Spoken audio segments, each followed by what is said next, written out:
ఏం చేస్తావు డార్లింగ్? చపాతీ చేస్తున్నా. అంటే నా కోసం నువ్వు ఉదయాన్నే లేచి చపాతీ చేస్తున్నావా?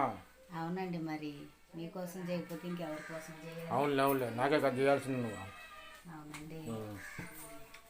వర్షంలో మంచిగా కొంచెం వర్షం పడుతుంది కదా, విజయవాడలో వర్షం పడుతుంది కదా, మరి వేడి వేడిగా చపాతీ, మటన్ కర్రీ అబ్బో చేసి వేడి వేడిగా పెడతానండి.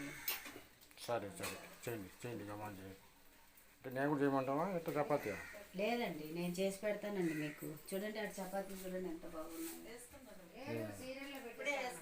బాగున్నాయి, మంచిగా ఉన్నాయి.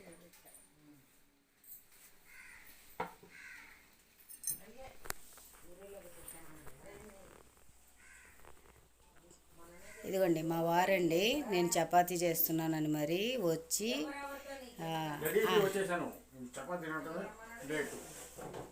చూసారండి మరి